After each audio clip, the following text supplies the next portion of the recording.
Welcome to the 5 for 2 podcast with me, your host Adele, where we say no to careers where you're trading 5 days of misery for 2 days of fun. A place we discuss all things career, confidence, and money moves.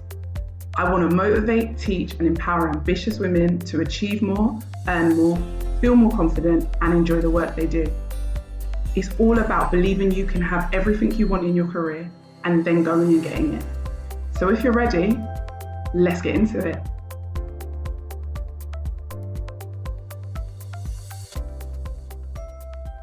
Hello, how is everyone? Today we are jumping in to a new mini-series all about money.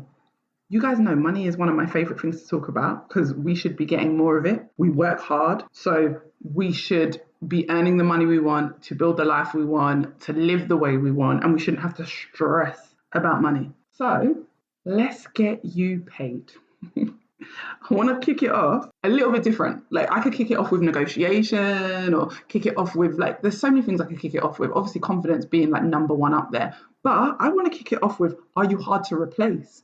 Because being hard to replace is a really important thing that nobody talks about in their career journey. We don't put enough emphasis on you having a niche within your career and then doing a couple other things that make you hard to replace and make you start to hear statements from companies like, what can we do to keep you? How much do I need to give you so that you don't leave?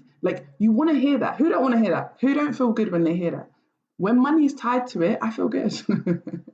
I'm someone who's not scared to say that money is as important as having a job that I enjoy. I'm not one of these people that's going to say to you, I just want to enjoy my job. No, I want to be compensated for working my butt off. I want to be compensated for the value I bring. Listen, I am good at what I do, so it is going to cost you a certain amount to have me come and do that for your company. And that's how I see my skills. I've seen my skills a long time like that. Before I even got into entrepreneurship, before I had my first aid company, before I became a coach, that is how I started to see myself. I really worked on my confidence to get there. But before I really worked on my confidence, I learned how to be hard to replace. And this is what I want to talk to you guys about, because this is what you're probably missing. I know a lot of people think hard to replace means coming in early, leaving late. And to be honest with you, for a really long time back in the day, especially in my 20s, that is exactly what I thought. I was a single mum with my daughter, not struck right away, at the beginning, I remember when she was 18 months, I was still with my partner, who was not the greatest, wasn't supportive at all. I was traveling into London. I was having to wake my baby up at 5:30 in the morning, get her bathed, get her changed, and drop her off at a childminder so I could get on a tube, travel an hour and a half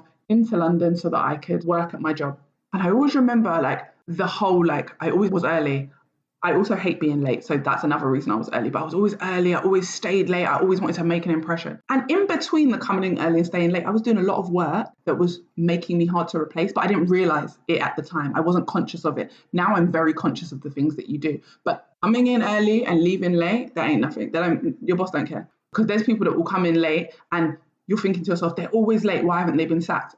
They're bringing a level of value to that business that the business doesn't want to do without. They are either making the money, they are saving them money, they are bringing in customers, they are helping keeping them compliant, or it's the boss's son or daughter. That's a whole nother conversation. But they are doing something that brings the company value. Have you ever been in a job where you feel like people are taking the mick, but they've been there for years and no one sacks them? There is a reason. Being hard to replace is really important. So in business, you always hear people, especially in coaching, talk about, find your niche. What's your niche? And a niche basically just means what's your thing. So for me, my niche is career and confidence. For someone else, it might be business. For someone else, it might be mindset. But we all have a niche. What's your niche in your career? That's the first thing I want you lot to figure out, because your niche is your superpower. And once you figure out your superpower, then you go and convince someone to pay you really well for it. You want some more money? Tell me your superpower. My superpower is problem solving. You tell me the problem, I'm going to figure out a way to make it not be a problem anymore. That 100% is my superpower in my career. I'm a recruiter. I've been in human resources. So when they say to me, we need 30 people registered and out to work in the next 6 weeks, that sounds like a problem because that's a lot of people to get registered. But I'm going to find a way because I'm a problem solver. That's a lot of people. That's a lot of references. I'm going to find a way to get you those 30 people. That is who I am. It will nails on a chalkboard. It will feel like that in my brain if I don't solve the problem. If there is a problem that is not solved, I find it hard to sleep because I feel like there is a solution to everything in life. We're just not looking for it properly. So I'm the one who's looking for it. That has translated obviously in my coaching business. People come to me for a result. They want a specific result. They want to feel more confident. They want people to respect them at work and not take the mick out of them. They want more money. They want the 20 and 30K pay rises. They want more. And those people come to me for a result. So the fact that I'm a problem solver is very helpful. The fact that I'm a bit impatient is also very helpful because I want to get it done as quick as possible. So I'm always thinking about how can I solve this problem? What's your superpower?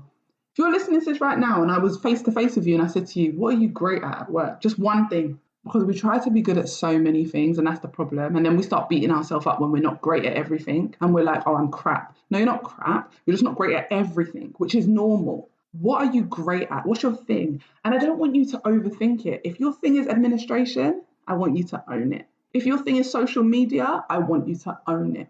The thing that you think is no big deal is really hard for someone else. The thing that you think is no big deal is really hard even for someone like me. And I'd be like, please, I'll pay you to come and do that for me because it's hard. Or I just don't want to do it. But either. Are you amazing with maths and numbers? And it comes so easily to you. You just take it for granted. And then there's some of us out here that can't even add and multiply on a basic level. I'm not talking about myself, by the way. Or I might be, who knows. But I'm just saying, you've got a skill right now that is hard for someone else, even if it's just customers really like me. Guess what? If customers like you, it means they come back. If they come back and pay money, they are making money for your company. Like your company benefits from customers liking you. They're getting repeat business or they're retaining the same customers because they're coming to see you. Have you ever said to like the customers, oh, I'm leaving next week. And they're like, where are you going? Because now they're going to come and shop at wherever it is you're going to be working next, or they're going to come with you. I'm a recruiter. My clients always want to come with me. That's why in recruitment companies, they have like contracts that are ironclad that are like, you can't take clients with you because we'll sue you. Because they know as a recruiter, you become a brand and people like you and the service that you deliver, even if you work for a big company, they get to know you. So what is your superpower? Because one of my best tips for getting paid more money is figure out your superpower, sell the crap out of it, and then convince someone else to pay you for it. The money you're not getting right now is because you haven't learned how to communicate your niche, your superpower, your one thing. You haven't yet got good at communicating that thing to everyone and anyone. You haven't got good at communicating it in the right places. But before we get to the right places, we need to be able to communicate it. So do you know what your superpower is? And if you do, amazing. If you don't, I want you to start looking for that superpower. I want you to start thinking about, what do people always ask me to do? Not just at work, but in your personal life. What do my friends always rely on me for? Like everyone relies on me to organize everything. If we're taking a trip, we're going on holiday, meals need to be booked. Everyone looks at me because I'm going to be the most organized, things are going to be done right. It's not going to be no lastminute.com nonsense. And my friends who are listening, you know who I'm talking about. Yes, you lot know. We was just in Canada. You lot know. I'm calling out my friends on the podcast. No, but for real, most of my friends are very like spontaneous, lastminute.com. A lot of things go right for them and a lot of things go very wrong for them because they do not plan and organize. I love them to death and sometimes I wish I could be more spontaneous, but I will plan the crap out of things. I will be planning 3 months in advance for something that, like I said, it's not happening for 3 months, but I've already started planning. I will plan my outfits for holidays. I'm a planner. However, because I'm organized in my personal life and in my friendship group, that's just another strand of me problem solving. I have already got a solution for every problem because I've planned it out 3 months in advance. So anything that could possibly come up at the last minute, I'll be like, okay, all we've got to do is this, because I already planned for it. So my organization comes from a place of wanting to solve a problem. It also comes from a place of control. Let's be honest, a little bit of a control freak over here, recovering control freak, but still a bit of a control freak. So that's where that comes from. Knowing your superpower helps you link it to other things. But what I'm saying to you is, who are you in your friendship group? What do they come to you for? Are you the agony aunt? Does everyone tell you their business, their problems, their secrets because you can help them? Who are you? Are you the motivator? When your friends are down, do they call you? Like, are you the one that makes them laugh? Are you the funny one? Are you the joker? Are you the one that lifts their spirits? Every group needs different types of people to function. You need the planner. You need the fun, spontaneous one because it's boring being a planner all the time. I'm telling you, you need someone who's like the instigator, you know, the peer pressure one, the one who's like, come on, let's do it. And then everyone does it. that means you're really good at convincing people. You'll probably be good in a sales role. So it's not always about what you can do at work. What are you good at in your personal life? What do you help your parents with, your family members with? What do they come to you for? What are people always saying? Oh my gosh, I don't know what I'd do if you weren't here. Oh my gosh, I knew you'd be the only person who'd be able to help me. I knew you'd be able to do this. When are you hearing that? I want you to start paying attention. Your superpower lies right there. Are you paying attention? And then obviously look for it at work as well. What at work are you good at? Sometimes we are frustrated in our job, not because of the job itself, but because we've chosen the wrong job. We've chosen a job that doesn't use our superpowers. You can be good at something and it not be your superpower. You could have learned to be really good at something. Like I've learned to be really good at administration. It is definitely not my superpower, but I'm very good at it. I'm in HR. I have to be. I'm in recruitment. I have to be. But I don't like administration. I would pay someone to do my admin for me. Like happily. That's why I've got, like at work, I have like assistants, recruitment and compliance, because now I'm at a level where I have, like, I don't want to do that part. I can do it though. When my team are not in, I get it done. I don't enjoy it. Definitely not my superpower. Problem solving, however, it almost comes naturally to me and I've worked on it to get better at it and I enjoy it. When a problem is solved, I'm like, I feel this sigh of relief and I feel so happy with myself. Like I'm so pleased with myself when I solve a problem. So I want you to look for that feeling. Because are you in a job right now that doesn't utilize that? Are you in a job that's actually highlighting more of your weaknesses? Because you've chosen an industry that other people told you was good. You chose an industry just because you chose an industry. Like we here in the UK, 16 years old, they're like, oh, what do you want to be when you grow up? We don't know, but we choose what we want to do at college. Then at 18, we choose what we want to do at university. And now we're like 30 and we're like, yeah, that wasn't a good choice. Because you had outside influences. It wasn't what necessarily you were good at. Start looking at what you're naturally good at. Start thinking about how that shows up in lots of different areas of your life and how it makes you feel. Does it feel good? Is it connected to a feeling of like, I feel really good when I do this? I feel really good when I'm operating at this level, doing this thing. Because that right there is your superpower. And when you operate in your superpower, it's so much easier for you to get the things that you want, including money. All the pay rises I've got are because I know how to explain to someone how I can solve their problem. It doesn't matter what industry it's in, to be honest. When I worked with children, people are always like, well, how do you do that in certain industries? In sales, it's easy, but in another industry, it's not. How about when I was a teacher? The problem I solved was a lot of the children, like their development, they're going to move into school. We want to get them ready for school. We all have our own groups of kids, and some of my kids, they can't write their name, they're not reading yet, whatever it is. Guess what? 6 weeks with me, massive difference. 8 weeks with me, 10 weeks, 6 months with me. Parents are like, oh my gosh, Adele's amazing. I want my child to be in Adele's group. Can she be their key worker? Like that happens because I'm a problem solver. If a kid can't write their name, I'm not just going to teach them the normal phonetical way. Like I used to have 100 different ways. Like there was a little boy who was obsessed with football, obsessed. He had the letter O in his name. So I was like, the O in your name is a football. Draw a football without the middle in it. He started drawing the football. He also liked fighting. Now, people might be like, well, fighting's not good. It doesn't matter. At home, what kids do is not my business. The parents used to let him play certain games and he had like a fake sword. I said to him, the L was like a sword. Write your name. What I'm saying is I will find a way to get the result. I'm not going to give you a whole lesson here on how to teach kids to write their name in a different way to what you're used to. But what I'm saying is I solved a problem. And the problem was for a school, they want kids to come out with good grades.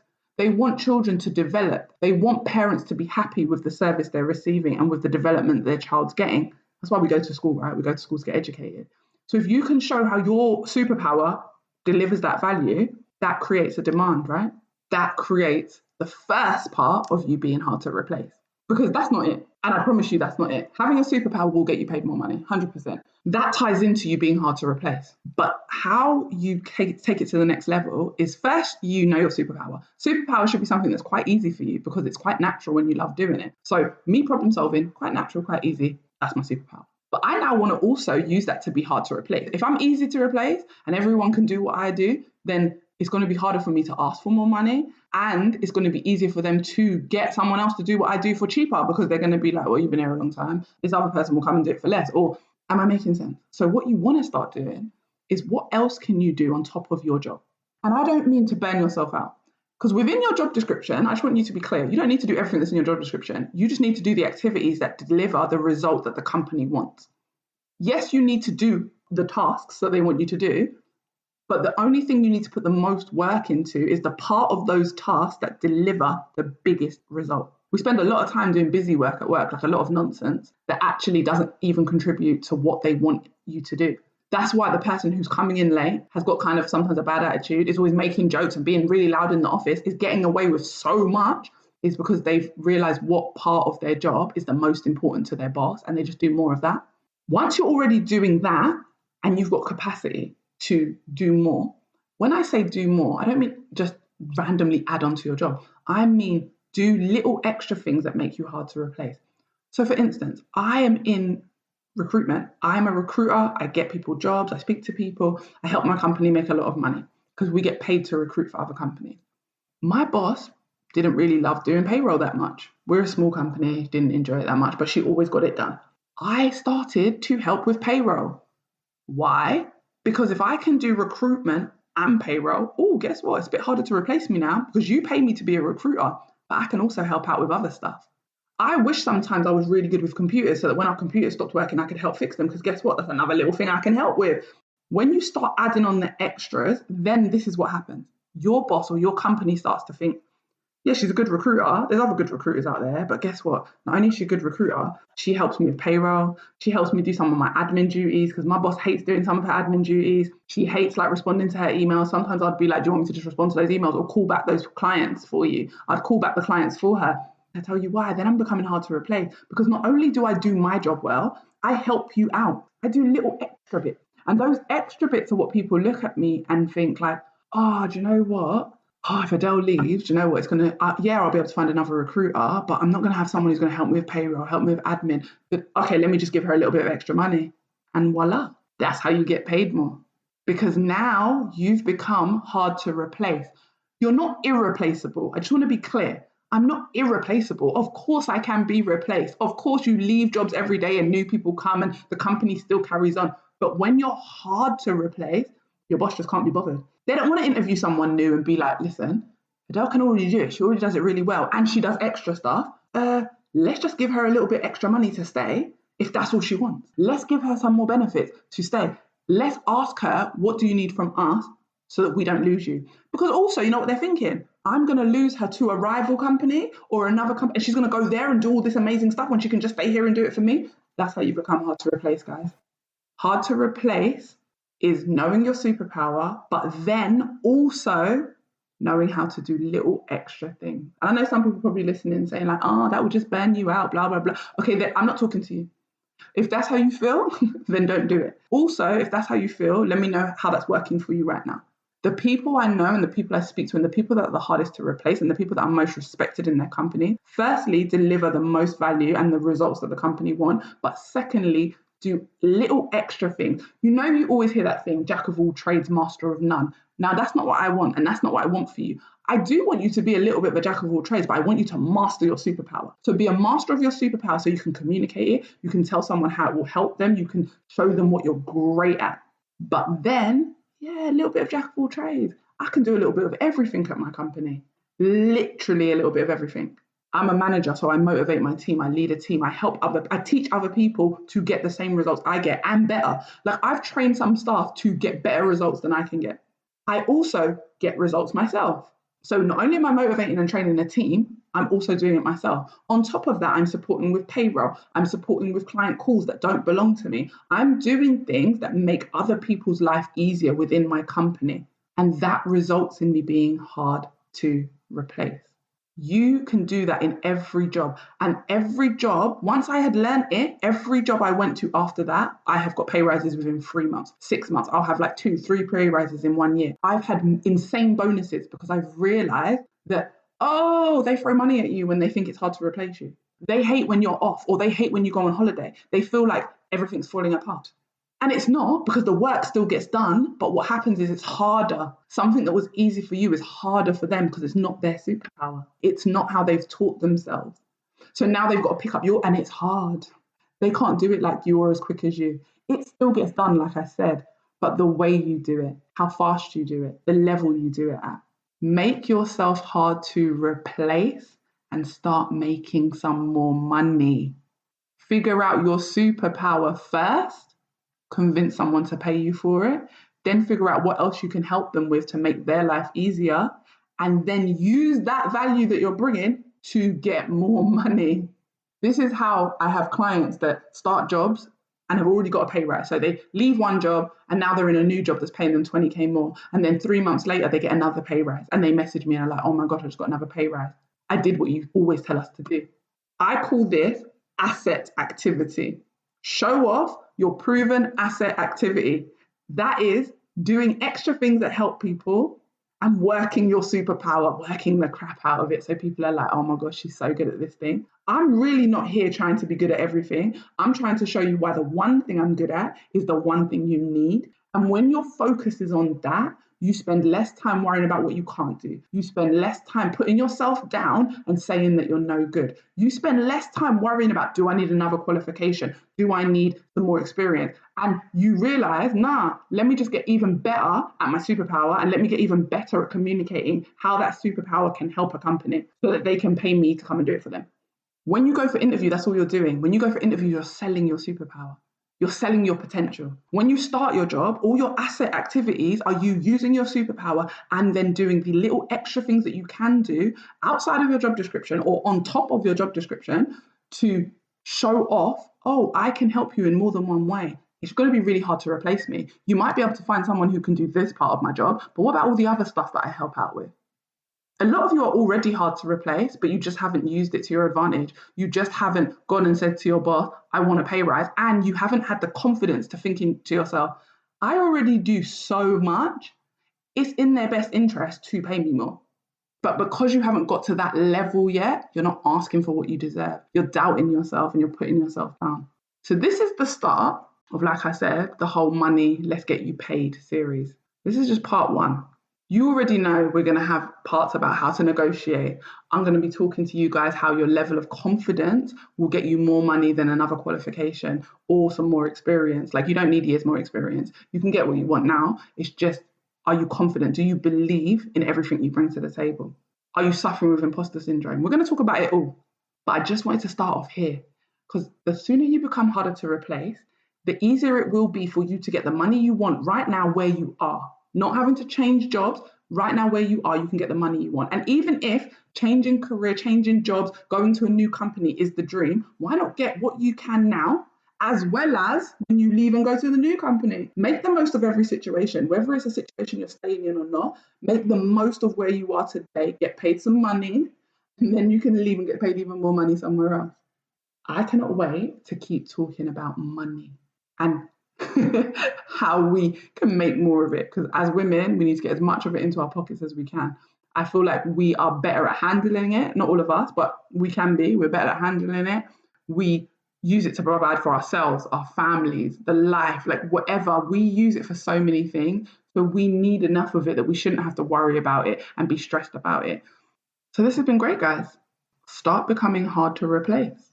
If you want to know more about changing career, making more money, how I've supported my clients get the 20 and 30K pay rises, book a call with me. Book your free consultation call and we can chat about whatever it is right now that you feel is holding you back in your career and how one-to-one coaching can help you get to the other side. How one-to-one coaching can help you get the job that you've always wanted in the industry that you've always wanted, making the money that you're probably not even thinking you can make right now. You're probably thinking about the 5K pay rise. And by the time we finish, maybe it's the 20 or the 30K pay rise. Because I promise you, when people come to me for a pay rise, they're not asking me for the 10K. They're just thinking like, if I could get an extra 5 to 7K a day, I'd be happy. So if that's something you want right now, if you're feeling stuck and you're not sure how to make the next move, reach out. Go over to atenrich.com, that's atenrich.com, and book yourself a call. And remember, if you are enjoying the podcast, rate it. Give me a little 5-star rating. Give me a little review. If it's not 5 stars, tell me why. Once you've done your review, just remember it helps so many other people. Other women will be able to see those reviews, those ratings, and it will help my podcast just get out to more people that need support with their career. So thanking you in advance and enjoy the rest of your day, guys. I hope this episode gave you exactly what you needed and motivated you to confidently take steps towards your next career move. If you enjoyed it, screenshot and share it on your socials, tag me on Instagram, and come join my community of amazing women working on leveling up their confidence and career. Thanks for listening, and see you next time.